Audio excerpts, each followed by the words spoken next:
Le marché est en pleine agitation, le Bitcoin atteint de nouveaux sommets, mais est-ce que tous vos cryptos suivent le mouvement? Si certaines restent au point mort ou peinent à grimper, c'est peut-être le moment de vous poser la question, faut-il les garder ou les vendre? C'est le bon moment pour faire le tri, se séparer des projets qui n'ont plus vraiment de potentiel et chercher des opportunités plus intéressantes. Certaines cryptos ont déjà explosé et n'ont plus le même potentiel qu'au début. Cela ne veut pas dire qu'elles ne sont plus intéressantes, mais simplement qu'il y a peut-être mieux ailleurs. Dans cette vidéo, je vais vous parler de quelques altcoins que j'ai vendus pour réinvestir dans des projets plus attractifs. On est en plein bull run, ce qui signifie que presque toutes les cryptos vont monter dans les 6 à 12 mois. Mais cela ne veut pas dire qu'elles sont toutes de bons choix. Je ne vous dis pas de vendre vos cryptos parce qu'elles vont s'effondrer, mais parce qu'il y a peut-être des alternatives qui offrent un meilleur potentiel de gain ou permettent de limiter les risques tout en restant rentables. Si une crypto ne superforme pas Bitcoin ou les grandes capitalisations, c'est peut-être le moment de réajuster vos investissements pour profiter au maximum de ce marché haussier avant qu'il ne soit trop tard. Comme je l'ai expliqué récemment dans l'une de mes vidéos, j'ai vendu mes bitcoins après avoir pris de très beaux profits. Aujourd'hui, il me reste encore un bac d'Ethereum car il n'a pas encore atteint son ATH de 4800 $ et je compte prendre des profits par palier à partir de l'ATH. J'ai aussi mes altcoins que j'avais achetés pendant le bear market et dernièrement, j'ai renforcé certaines positions et ajouté de nouvelles cryptos à mon portefeuille. J'ai pris le temps de faire ce gros ménage, mais il était nécessaire. J'ai vendu certaines positions, renforcé d'autres et intégré de nouvelles opportunités dans mon portefeuille. Quand j'évalue la performance d'un altcoin, je me base sur les rendements que j'espère atteindre. Voici mes objectifs pour le Bitcoin. Même si je l'ai vendu, je pense qu'il pourrait encore doubler son prix, mais bien évidemment, ne visez jamais un top, car vous ne vendrez jamais à son plus haut et vous serez piégé si vous ne vendez pas et qu'on arrive en bear market, vous serez limité dans vos choix. Pour Ethereum, je vise un potentiel de x2 à compter de son ATH. Je ne le vois pas dépasser les 15 000 $ pour ce cycle. S'il atteint entre 8 et 12 000 $ pour ce cycle, ça sera génial. Les moyennes capitalisations, mon objectif est un x5 par rapport à mes prix d'achat. Et pour les plus petites capitalisations, donc pour les cryptos plus risqués, je vise un potentiel allant jusqu'à x20. Pour simplifier, je compare la capitalisation boursière des altcoins à celle du Bitcoin. Donc lors du dernier bull run en 2021, la plupart des altcoins hors bien sûr du top 10, ont superformé Bitcoin avec un ratio d'environ x5.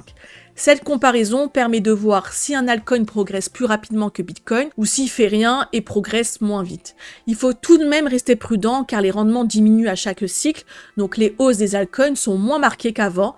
Et bien sûr, rien n'est garanti. Ces cryptos anciennes comme Ripple, Stellar ou Cardano ne sont pas forcément aimées par tout le monde, mais elles jouent un rôle clé à chaque cycle. Parce que dès qu'un nouvel investisseur arrive sur le marché, il se tourne naturellement vers ces projets classiques. C'est pour ça qu'elles pumpent au début du cycle. Mais dès que l'altcoin season démarre vraiment, elles perdent vite leur dynamique face à des projets plus récents. Cela dit, elles restent intéressantes parce que pendant les bear markets, elles ne valent presque rien.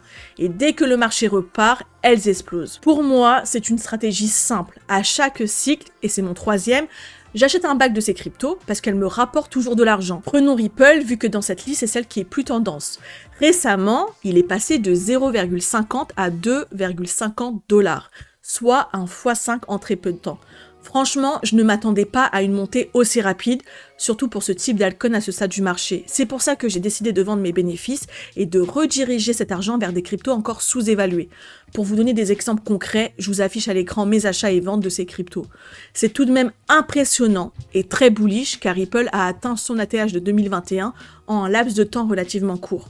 Certes, il n'a pas encore dépassé son ATH de 2018, mais avec l'arrivée potentielle d'un ETF Ripple et la résolution de ses problèmes juridiques, il pourrait encore grimper et même atteindre, voire dépasser son premier ATH.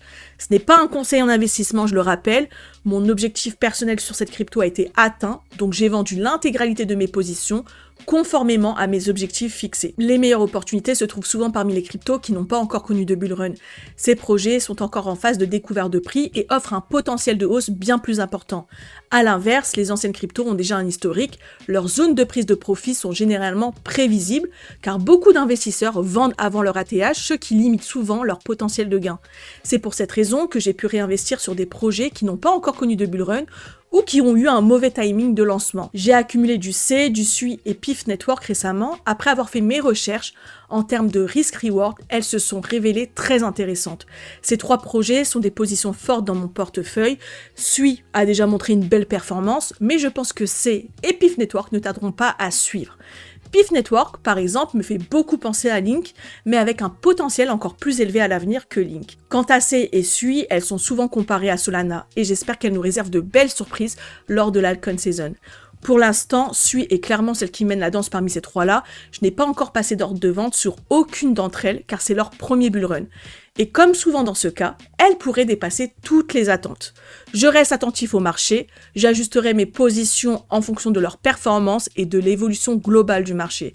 D'ailleurs, si vous voulez suivre mes prises de profit en temps réel, rejoignez-moi sur Telegram où je partage régulièrement mes mises à jour, je vous y attends. Les cryptos liés au métaverse et au gaming ont connu un énorme succès en 2021, avec des projets comme Sandbox et Decentraland pour le métaverse et Axie Infinity ou Gala pour le gaming.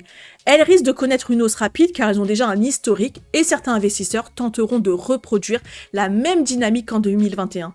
Mais il faut éviter de tomber dans ce piège car ces projets n'intéressent plus vraiment grand monde.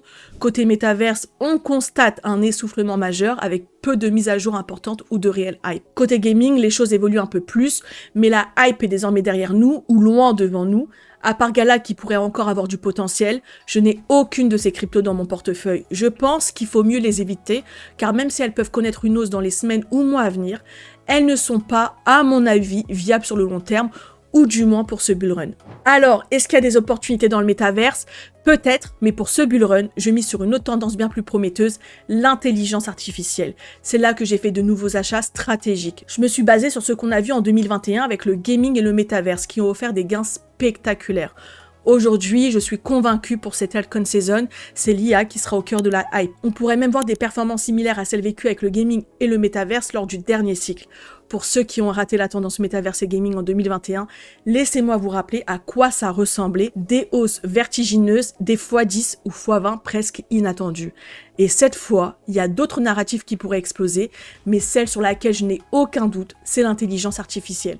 Je suis déjà à x6 sur Ender et j'ai fait beaucoup de profits sur d'autres cryptos dans cette narrative comme Tao, Akash ou IO, qui ont aussi un très fort potentiel. Mais pour compléter mon portefeuille, j'ai décidé d'ajouter 3 cryptos plus risqués, car c'est exactement ce que je cherche. Donc prendre des risques pour viser de gros rendements. Évidemment, ce sont mes choix, ne copiez pas aveuglement et faites vos propres recherches avant d'investir. Voici mes 3 acquisitions risquées dans cette tendance. On commence par Cubic. Ce projet m'a séduit dès son lancement, mais je n'avais pas encore pris la décision d'en acheter, et puis récemment, ils ont revu leur tokenomics, ce qui est souvent un bon signal, et donc j'ai acheté du Cubic car je pense en termes de risk-reward, ça peut être intéressant. Ensuite, on a DAI, je sais pas comment ça se dit, bref, donc souvent comparé à Tao, mais beaucoup plus complet. Avec une capitalisation boursière plus faible, le potentiel de gain est donc plus important. Et puis, j'ai acheté du SKE, donc c'est clairement le plus risqué de cette liste, avec une capitalisation boursière très faible, c'est plutôt un vrai pari. Mais si la tendance IA explose, ce pari pourrait rapporter gros, mais je préfère ne m'attendre à rien et voir comment cela déroule.